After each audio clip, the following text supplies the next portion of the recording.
Assalamualaikum warahmatullahi wabarakatuh. Saya Niken Amelia dengan NIM 2201020012. Saya kelas 7 A1 Akuntansi.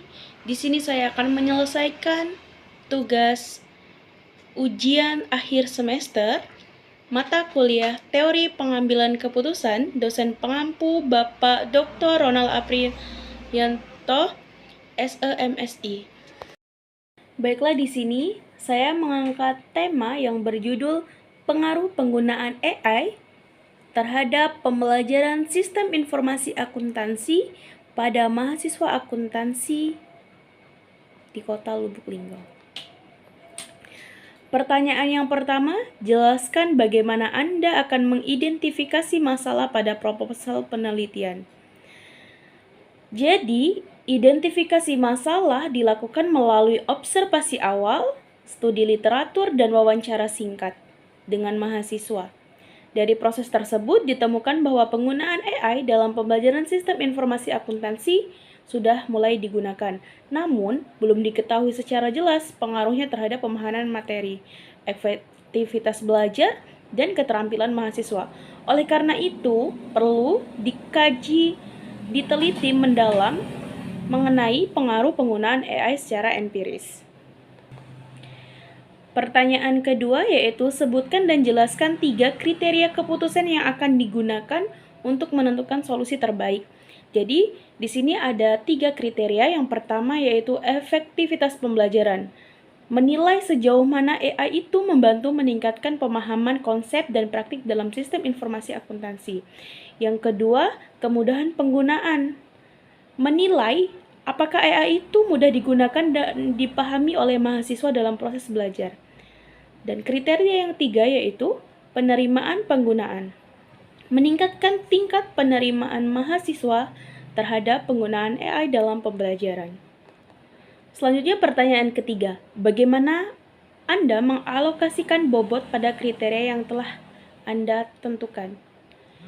Jadi, di sini bobot kriterianya dialokasikan berdasarkan tingkat kepentingannya terhadap tujuan penelitian.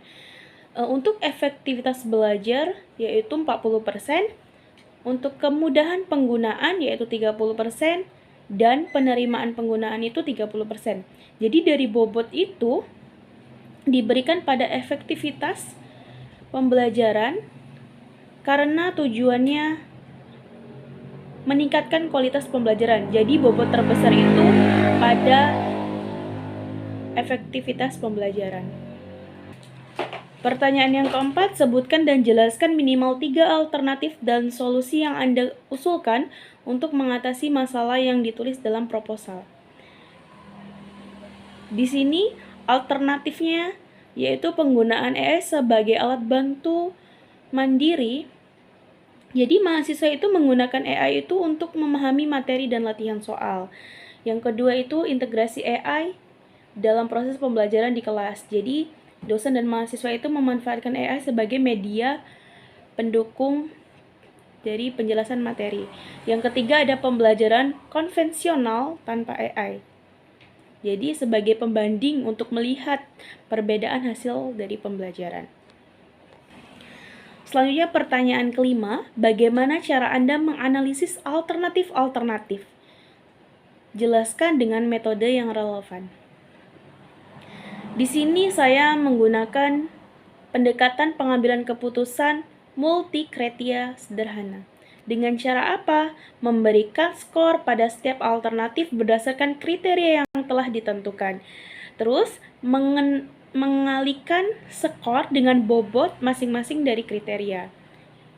Terus menjumlahkan hasil skor untuk setiap alternatif. Selanjutnya pertanyaan keenam, berdasarkan hasil analisis, bagaimana Anda menentukan alternatif terbaik? Jadi, di sini saya memilih alternatif terbaik ditentukan berdasarkan nilai teori tertinggi dari hasil analisis. Alternatif dengan skor tinggi dianggap paling efektif dan sesuai untuk diterapkan dalam pembelajaran sistem informasi akuntansi. Pertanyaan ketujuh, jelaskan rencana penerapan alternatif yang telah dipilih. Jadi, di sini saya memilih alternatif yang diterapkan melalui sosialisasi penggunaan AI kepada mahasiswa.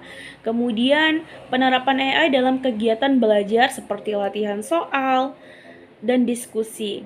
Kemudian, pendampingan mahasiswa atau dosen dalam penggunaan AI secara akademis dan etis. Selanjutnya, pertanyaan terakhir yaitu pertanyaan ke-8. Sebutkan langkah-langkah yang akan diambil untuk mengevaluasi efektivitas keputusan yang telah diambil. Evaluasi yang dilakukan itu membandingkan hasil belajar sebelum dan sesudah menggunakan AI. Kemudian penyebaran kuesioner kepuasan dan persepsi mahasiswa. Kemudian menganalisis nilai tingkat pemahaman mahasiswa dan mengevaluasi keberlanjutan untuk perbaikan metode pembelajaran. Baiklah, itulah jawaban yang dapat saya sampaikan. Semoga bermanfaat. Saya akhiri. Assalamualaikum warahmatullahi wabarakatuh.